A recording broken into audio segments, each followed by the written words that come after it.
Hello, everyone, and welcome back to another episode. And we want you to make sure that when we're doing these formulas, we want to run through it in a way where it's just basically very simple to understand.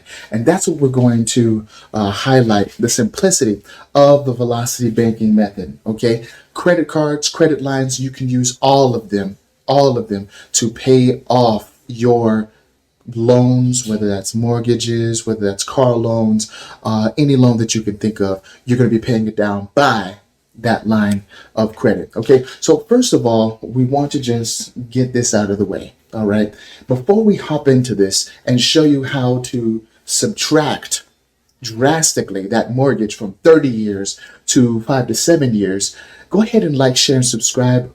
Man, you got to share this all over the world because people don't know this. Absolutely. People are having their possessions taken away. They're having their homes taken away when they have a huge line of credit right there to save them. Okay, we got to get this information out there. So thank you so much for that. Let's go ahead and make sure that we have these things in place. What things am I talking about? The income. Go ahead and write that down. We got to make sure the income is in place. What else do we need in place? We need the expenses.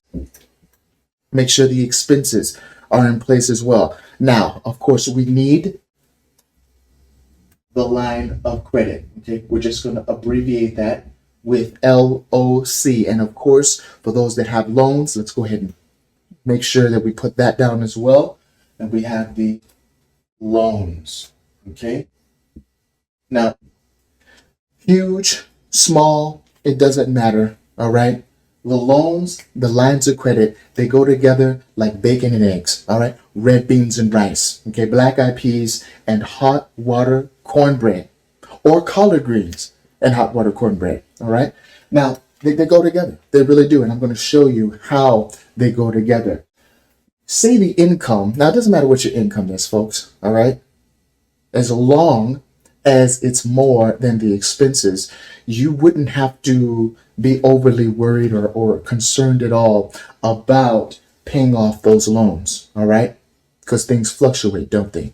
So income, let's say the income is 5K, and your expenses are, let's say 3K, right?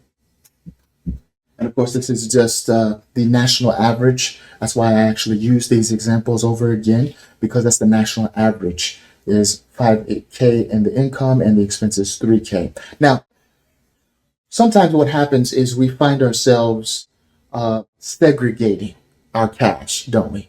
So we look at the expenses and we have all these things listed down. Many of my clients, what they do is they list all their expenses, and it's just car, let's say eggs, or groceries, or whatever it is, right? Furniture, and they have these things listed out.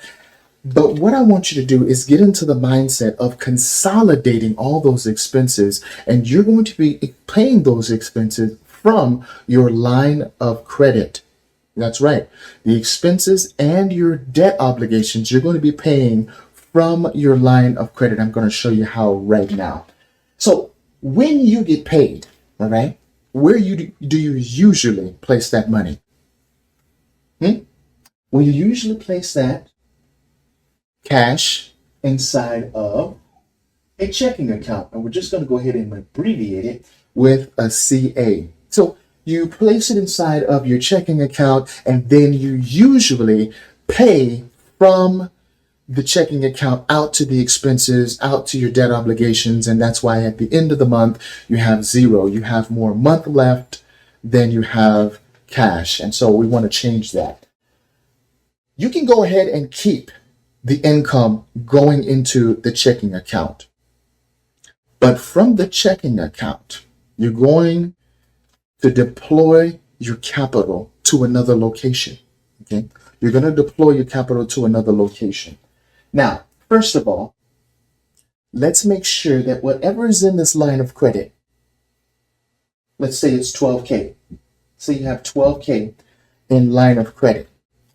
You're going to deploy that to the expenses, period. You're going to take someone else's money. Did you get that?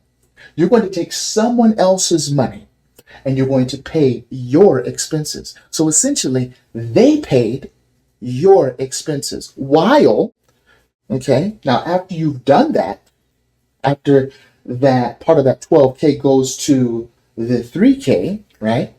A fourth of that is gone. What are we going to do with the income? Huh? Yeah. What we're going to do with the income, what are we going to do with it? That's why we got to put part of it inside of the line of credit, which is the 3K, right? Why would we do that? Why would we put a part of it inside of the 3K? Because our income is 5K. That's why, if you're going to utilize this method, I would suggest this. Not only do you have your expenses, but you also have something on top of those expenses. Perhaps you want to take a vacation. Perhaps you want to, pay up towards a principal of something, like a house or a car.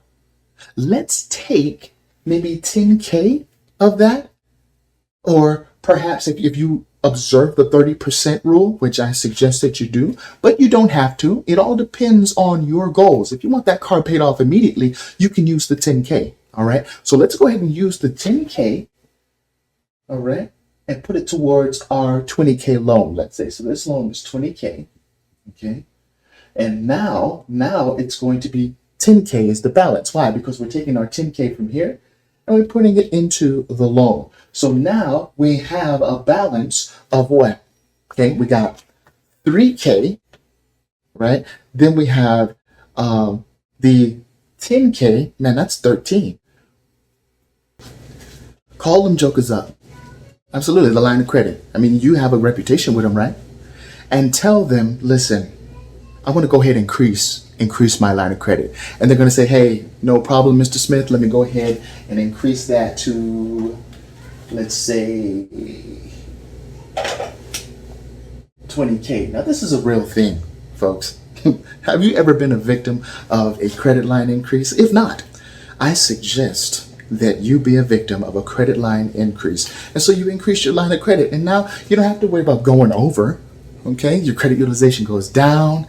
You're amazing. All right. So now look, 20K is the line of credit now. Of course, 10K, right, went there. Of course, 3K, another 3K went to the expenses. So that's 13K. That's okay. We're now at 7K. All right. Again, the 10K went to the loan. And of course, the 3K went from the expenses. So now, just draw that out there. So now we have 13K, we have 7K as the amount that we can use. How are we going to pay? Both our loan and the line of credit. Can anybody guess? Absolutely. And we're still going to pay our monthly obligation towards the loan. Okay. How are we going to do that though? That's right. When the income comes in, it's going to go inside of the checking account. And then from the checking account, that income is going to go to the balance, right? Absolutely. So the balance is going to be, right? Now how much can you use? You can use 12K now, right? Because the 5K went inside of the line of credit, all right? So now it's 12K. All right, that you can use. Okay, but remember you have the expenses, don't you? All right, so the expenses are going to subtract. Now you'll be at 9K, but that's okay because the upward trend, all right, is the 2K. What's paying off the line of credit? You know, you just paid 10K to the principal on the loan. You're still paying the debt obligation from the line of credit. What's happening? How is the line of credit and the loan getting paid? Remember, you're keeping or parking the line of credit, your income in your line of credit. And as you continue to pay from your line of credit, what is the amount that gets left over? 2K. 5K minus 3K is 2K. That's the amount that is staying within the line of credit. That is how the line of credit is getting paid down. Does that make sense? It's amazing. Okay, so you have 20K, it's getting paid at $2,000 each month. 20K divided by 2K is 10K. That'll be paid off in about 10 months. Is that all right? And you didn't even have to starve yourself. All right, so that's what we're into. We're into also paying off this loan, which used to be 20K. But now it's at 10K and you're continuing to pay monthly. That means it's lower than 10K now. And what does that do to the credit score? Shoot it up. Can you ask for another line of credit increase in about 6 months? You sure can. Now, of course, I would need for you to contact me at this because I want to make sure that you're doing it correctly. I'm sure you will. If you have any questions, you can either rewind this video or get back at me. All right, listen, the information is on the screen. I want you to have a great day and put this to practice. Don't just know velocity banking, live it. God bless and have a great night.